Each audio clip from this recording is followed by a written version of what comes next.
Andrew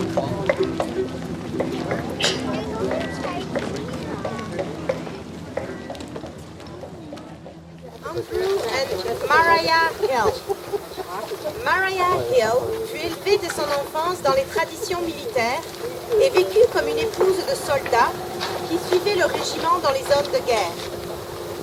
Son beau-père, sergent dans l'armée, amena Mariah à Fort Amherstburg, près de Windsor, à l'âge d'environ 8 ans, et elle grandit dans une caserne de l'armée, en étant identifiée comme une fille de régiment.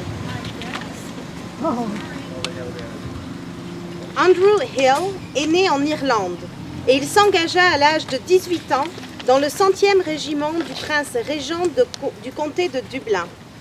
Après avoir été envoyé au Canada vers 1805, il fut posté dans diverses garnisons du Haut-Canada et gravit tous les échelons jusqu'au grade de sergent. Mariah et Andrew se sont mariés à Amherstburg en 1811 et ils ont marché sur Fort George avec le général Brooke. Poet and playwright Sarah Ann Curzon, in her 1887 drama about Laura Secord, identified Mariah Hill as a brave woman who hid her babe under a woodpile and walked among the wounded. She described Mariah as one in whom the heroic blood ran thick and strong as air in times gone by. Shh, Margaret, shh. You need to be quiet. Just sleep. There's a good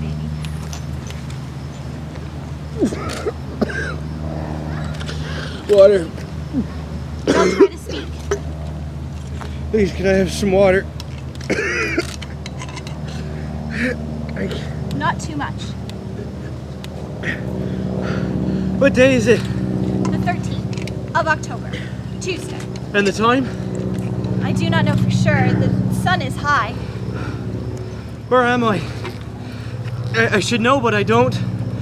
I remember our orders were... My orders. Press on. They came across the river at dawn and then again at night.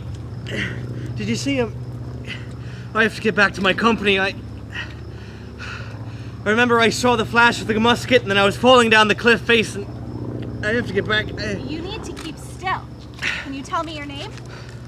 It's Jacob. It's Jacob Triller, ma'am. I'm with Captain Applegarth's company, 2nd Regiment, York Volunteers. We saw their lights coming across from Port Grey and then they took the bluffs and then they took the Redden and the gun was lost. Have some more water while I bind your wound. It is not too grievous. Your color is returning. How long I've been lying here, I have no idea. I was dreaming that I was back home with my wife Susanna and her child. It's impossible, but I could have sworn I heard a sound. I thought I heard our baby. It is possible. My child is over there. She is too young to be left without her mother. When we heard the guns, I made my way from Fort George to assist Dr. Summer. There are many in need. Who are you? My name is Mariah Hill. My husband Andrew is a sergeant with the 100th Regiment. I have not seen him since they were called out as reinforcements. I pray that he is safe. But you're hardly more than a girl. Aren't you afraid? Why aren't you back at the fort with the other women? You shouldn't be here. And you hardly more than a boy, but asked to do a man's work. I have spent my life in service to my king and country and am as much a soldier as any man in the militia or British army. A true and good daughter of the regiment. My father was a sergeant when we came to the Canadas, and as I spent much time in the barracks, I learned to tend the ills and wounds of the men at Fort Amherstburg and Fort Malden. It is where I met my Andrew when we married last year. After General Brock's victory at Detroit, we marched here. I never have for a moment regretted coming with him. It is a source of great happiness that we can be together, and I have the satisfaction of knowing I am doing my duty. And I trust the kindness of God that his life will be spared this day. Well, I hardly think much of a husband who let his wife wander into the thick of battle with just a babe in her arms. He knows that I do what I must. He has been in His Majesty's service since he was a lad of 16 as private with the Prince Regent's County of Dublin Regiment. General Brock has spoken very highly of them in dispatch. He has said that the Irish are very robust, active, and good-looking. Should I lose my arm? You can speak the truth. Then I will be truthful.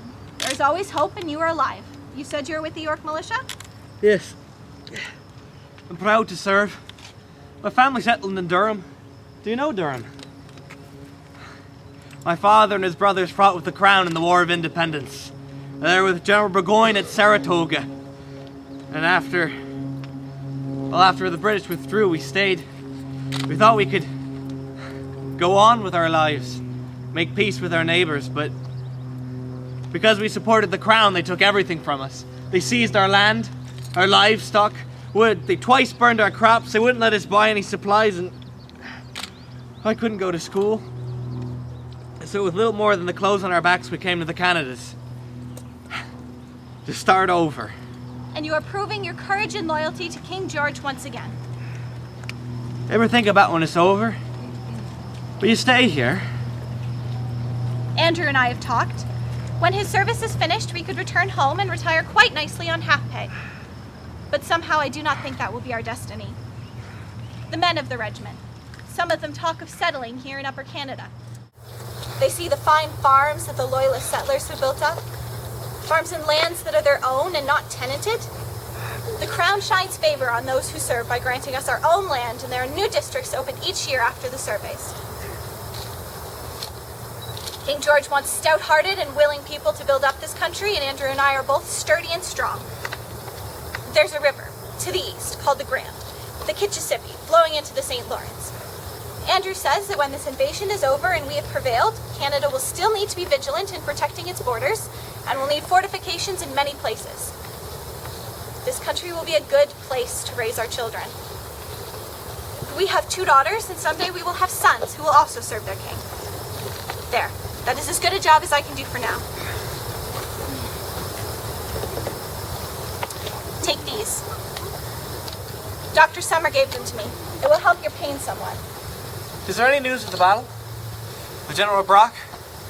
When the Americans came ashore, we were ordered to man the batteries at Brown's Point, but then we heard that the Americans had taken the escarpment, so we came here. We were ordered to wait until reinforcements came from Fort George. But then the general came riding in, first on horseback and then on foot, in order to climb the bluffs and rout them. He would never order men where he wouldn't lead himself. And so he cried, "Push on, brave York volunteers. Push on." And I was hit as we climbed the bluffs, and I fell. So tell me, General Brock, is victory ours? He has fallen. And his aide-de-camp, Lieutenant Colonel MacDonald. Dr. Summer said he tended to the general, but the musket ball, he did not suffer overly much. Dr. Summer said his last words were, "Push on, brave York volunteers, push on." Push on, brave York volunteers. Is the day ours? General Sheath. He arrived with reinforcements from Fort George and retook the Reddon. The Americans are retreating. One of their commanders has raised a white flag. The new general has gone to parley with the Americans to secure an armistice. The day is indeed ours. The day is ours. It was a good victory. Lost a great man. We've lost a great man who will never be forgotten. One who even from his grave would rouse us to push on. Push on. I must find some men to take you back to Fort George. You'll be safe enough here until they come for you. I'll leave you with that. Thank you. Shh, Mama's here now, Mama's here. You'll be all right. You'll see your own wife and child soon enough. You're a true and good daughter of the regiment, Mariah Hill.